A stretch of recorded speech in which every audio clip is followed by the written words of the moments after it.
नमस्कार, मैं शारदा पांडे आसान ज़िंदगी के इस एपिसोड में आपका स्वागत करती हूँ। आज मैं आपको बताऊँगी होलाष्टक के बारे में। जैसे कि होली के 8 दिन पहले से होलाष्टक लग जाता है, तो इन 8 दिनों में कोई भी शुभ कार्य नहीं किया जाता है, कोई भी शुभ कार्य। होलाष्टक लगने का एक कारण है कि भगवान श्री हरि विष्णु जी के परम भक्त प्रहलाद जी को इन 8 दिनों में उनके पिताजी अत्यधिक प्रताड़ना दिए थे, नाना प्रकार का उनको कष्ट दिए थे। तो जितने भी भगवान के भक्त हैं, जितने भी जनसाधारण हैं, उन भक्त के पीड़ा को समझ के इन 8 दिनों में सभी शुभ और मांगलिक कार्य वर्जित कर दिए थे कि इन दिनों में शुभ और मांगलिक कार्य नहीं किया जाएगा। जैसे कि विवाह, सगाई, गौना, उपनयन संस्कार, मुंडन, गृह प्रवेश, गृह प्रारंभ, नामकरण, ये सब कुछ नहीं किया जाता। लेकिन देखने में आया है कि जैसे कि कई लोग इसमें भी मुहूर्त निकाल के और पंडित जी बता देते हैं कि हाँ मुहूर्त है, कैलेंडर में भी देखेंगे तो कभी कभी मुहूर्त दिखता है। अगर आपको पंडित जी भी कहें तब भी इस मुहूर्त में कोई शुभ कार्य न करें। इस मुहूर्त यानी इस अवधि में होलाष्टक के 8 दिनों में किया हुआ कार्य तुरंत तो अच्छा लगता है, लेकिन इसका जो दुष्परिणाम होता है वो साल 2 साल के बाद दिखता है। जिसका होलाष्टक के अंतराल में विवाह हुआ है वो नहीं चलता, गृह प्रवेश हुआ है वहाँ शांति रहती है, कोई भी शुभ कार्य उसका दुष्परिणाम आगे आता है। तो आप कोई भी कार्य अगर सोच रहे हैं तो आप इन होलाष्टक में मत करें। अभी यहाँ काफ़ी तूफान आ रहा है, देखिए बहुत ज़्यादा, तो काफ़ी यहाँ पर देखिए तमाम पत्ती फूल सब गिरे पड़े हुए हैं। फिर भी हम आपके लिए वीडियो बना के दे रहे हैं कि जो हमारे सब्सक्राइबर हैं उनको समय से वीडियो मिल जाए। होलाष्टक 17 मार्च 2024 रविवार से लग रहा है, जो कि 24 मार्च 2024 रविवार तक रहेगा। उसके बाद होलाष्टक समाप्त हो जाएगा। तो इन 8 दिनों में कोई भी शुभ कार्य न करें। जैसे जिनका विवाह तय हो गया है, वो बेटी हो या बेटा, वो ज़्यादा से ज़्यादा घर में रहें, घर से बाहर न निकलें। इन 8 दिनों में अनिष्ट शक्तियाँ भ्रमण करती हैं। जैसे जिनका विवाह, जैसे हम लोग गांव में बोलते थे दादी लोग की लगन पड़ा है तो ज़्यादा कुआं के पास, तालाब के पास, बाग बगीचों में, नीम के पेड़ के पास, इन जगहों में नहीं जाना चाहिए। मान लीजिए आपको जाना जरूरी है, यानी किसी का परीक्षा है, किसी का इंटरव्यू हो, कुछ भी है, जाना जरूरी है, तो एक लोहे का छल्ला बेटी या बेटा जिनका विवाह पड़ा हुआ है, इन दिनों में विवाह तय हो गया है और आगे विवाह की डेट है तो उसको लगन ही मानते हैं। यानी विवाह निश्चित हो गया है कि विवाह इनका पड़ा हुआ है, सगाई वगैरह हो चुकी है, विवाह पड़ने वाला है, या बरच्छा हो गया है, विवाह आगे निश्चित हो गया है कि होगा, तो उनको लगन मानते हैं कि लगन पड़ा हुआ है। तो उनको अनिष्ट शक्तियाँ, भूत प्रेत आदि ज़्यादा उनके ऊपर अटैक करती हैं। तो लोहे का एक छल्ला पहन ले और थोड़ा सा रुई में हींग लगा के अपने जेब में रख के तब बाहर निकले, तो कोई भी अनिष्ट शक्ति आपके आसपास नहीं भटक पाएगी। लेकिन इन चीज़ों को भी, बहुत बड़ी बड़ी अनिष्ट शक्तियाँ ऐसी भी हैं कि इन चीज़ों का भी भेद नहीं करती हैं। तो मतलब आप डरे नहीं, कम से कम घर से बाहर निकलें। तो मैं आपको बता रही हूँ कि इन 8 दिनों में कोई भी शुभ कार्य न करें। और होलिका, जैसे कि मान लीजिए कोई कॉलोनी है, कोई जहाँ भी गली मोहल्ला में आप होली जी बैठाए हैं, तो होलिका में इन 8 दिनों में, जैसे उसे तो बसंत पंचमी को ही होलिका गढ़ जाती हैं। जब होलिका गढ़ जाए तो उनको रोज तीड़, लकड़ी, उपला कुछ न कुछ डालना चाहिए। यानी उनको ये एक तरह से भोग माना जाता है, नहीं तो ऐसे ही गाड़ के छोड़ देना नहीं चाहिए।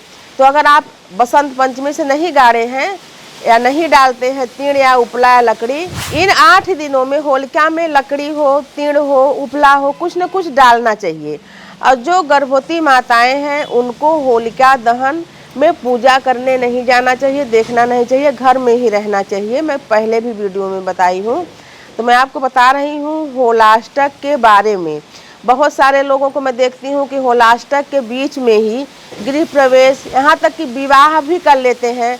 कई विवाह मैं ऐसा देखी हूँ कि होलाष्टक के समय हुआ भी है तो वो विवाह चला नहीं है, किसी न किसी कारण से उसमें अलगाव हो गया है। तो मैं आप लोग को सावधानी के लिए बताती हूँ कि इन दिनों में विवाह वगैरह न करें। और अभी जो विवाह का जो मुहूर्त है अभी तो है, यानी मार्च अप्रैल में, उसके बाद शुक्र भी अस्त हो रहा है। तो विवाह का मुहूर्त आगे के महीनों में, मई वगैरह में, इसका भी वीडियो आगे दूंगी, कम ही है शुक्रस्त होने पर। तो मैं आपको बता रही हूँ होलाष्टक के बारे में, और फिर इसी में आपको मैं होली और होलाष्टक का वीडियो दोनों एक साथ दे रही हूँ। तो जैसे कि जब हम होली मिलने जाते हैं तो जो अपने बड़े हैं उन बड़ों को दोनों जो पाँव के नाखून है, पाँव का जो अंगूठा है, उसमें अबीर लगा के उनसे आशीर्वाद लेना चाहिए। पाँव के अंगूठा में, चाहे तो आप माथे में लगा लें, लेकिन उनके पाँव के अंगूठा में ही अबीर लगा के आशीर्वाद लेना चाहिए। तो जो बड़े सयाने हैं वो आपके तिलक करके आपको आशीर्वाद देंगे। जितने भी बड़े हैं उनको ऐसे ही अबीर गुलाल लगाया जाता है।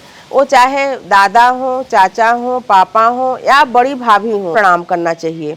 और फिर वो जो छोटे लगाएंगे, बड़े लोग उनके मस्तक पर लगा के फिर उनको आशीर्वाद देते हैं। तो मैं आपको बता रही हूँ होलाष्टक के बारे में, होली का भी थोड़ा बहुत बता दे रही हूँ, क्योंकि आसान ज़िंदगी में बहुत ढेर सारे वीडियो डले हुए हैं, आप उसको भी देख लें। होली में, यानी होली से, ये जो बसंती होली है, इससे जो है गर्मी की शुरुआत हो जाती है। तो ठंडई बनाएं, जो खसखस है और हरी सौंफ है, मिश्री है, इन सब को डाल के, केवड़ा वगैरह डाल के शरबत बनाए ठंडई, और ठंडई पीना और पिलाना चाहिए। तभी से गर्मी में शरबत पीने का शुरू हो जाता है कि शरबत पीना चाहिए। उसके बाद गुड़ की गुजिया वगैरह सौंठ का बनाएं, सौंठ का गुजिया, गुड़ का गुजिया, जो भी बनाने आप सबको दें। लेकिन जो भी होली के लिए मिष्ठान बनाएं उसमें से एक पहले गौ माता को निकाल के रख दें, उसके बाद बच्चों को दें। थोड़ा पूजा के लिए और गौ माता के लिए साफ़ सफाई से बना के निकाल के रख दें, फिर बच्चों को देना चाहिए। रख दें यानी भोग लगा दें। उसके बाद गौ, जैसे मान लीजिए आप रात को बना रही हैं तो बोलेंगे रात को गाय को कहाँ से दें, तो आप निकाल के उनके नाम से रख दें, और सुबह जब भी गौ माता आए तो साक्षात माँ लक्ष्मी मानी जाती हैं गौ माता, तो गौ माता को खिला दें।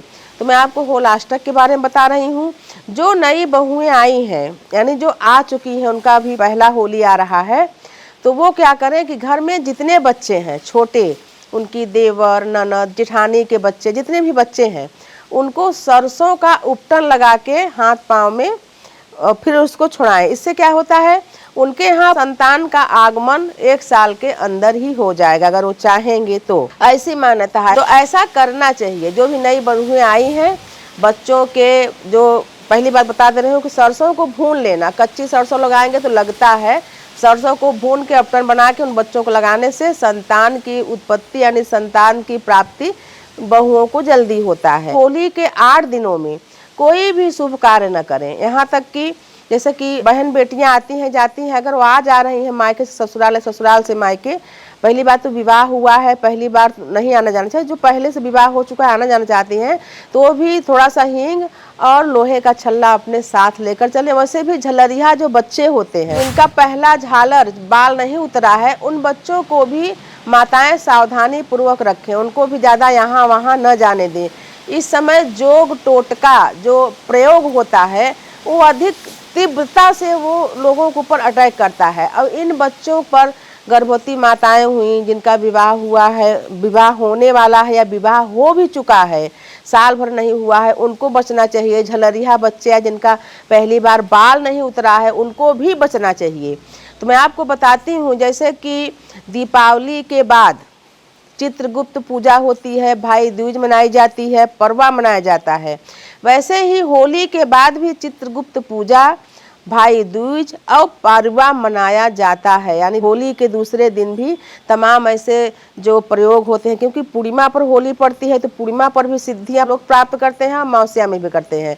तो जो सिद्धियां का जो विसर्जन होता है उससे भी बचें। विसर्जन में यानी चौराहे, जिनको जैसा बोला गया कि चौराहे में इसको डाल दो, त्रिगड्ढा पर इसको डाल दो, मेन रास्ते में इसको डाल दो, तो नींबू, सिंदूर, जौ, पता नहीं क्या क्या वो डाले रहते हैं, उससे बचें। उसको न नागें, उसको किनारे करके जाएं, उसको नज़र भर के न देखें। ये सब चीज़ें आसान ज़िंदगी में मैं आपको इसलिए बताती हूँ कि आप सब हमसे जुड़े हैं।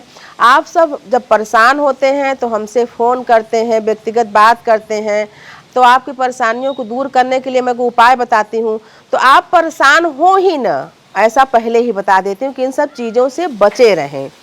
इन सब का है कि ये सब होने के बाद मान लीजिए ऐसा हुआ, मान लीजिए आपको पाँव पड़ गया है, उसको नाक दिए, देख लिए, तो आके स्नान करें घर में, बाहर ही, यानी घर में घुस के न जाएं। जूता चप्पल जो पहने उसको धो लें, घर के बाहर ही धोने के बाद स्नान करने के बाद थोड़ा गंगा जल छिड़क ले तो उसका दुष्प्रभाव वहीं पर धुल जाता है। फिर भगवान को, शिव जी को, देवी दुर्गा को प्रणाम कर ले, कोई अनिष्ट शक्ति आपका कुछ नहीं बिगाड़ सकती। तो बचाव सबसे जरूरी है। उसके बाद कुछ होने के बाद ये सब बताती हूँ कि आप नाक डांक लें तो ऐसा कर लें। तो मैं आपको होलाष्टक के बारे में बताई हूँ। अगर आपका पहले से कुछ प्लान है होलाष्टक के, यानी 17 मार्च से 24 मार्च के बीच में आप कोई भी शुभ कार्य, गृह प्रवेश, गृह प्रारंभ, मुंडन, विवाह, कोई भी कार्य न करें। अगर तय भी किए हैं तो पंडित से पूछ ले कि हम होलाष्टक में नहीं करेंगे इन सब चीज़ों के, इसका दुष्प्रभाव आगे जीवन में बहुत कठिनाइयाँ उत्पन्न करती हैं। तो आप सभी के लिए होली पर्व मंगलमय हो, सुखमय हो। हमारे चैनल आसान ज़िंदगी को सब्सक्राइब कर लें, ऐसे हमारे साथ बने रहें, देखते रहें आसान ज़िंदगी। तब तक के लिए नमस्कार।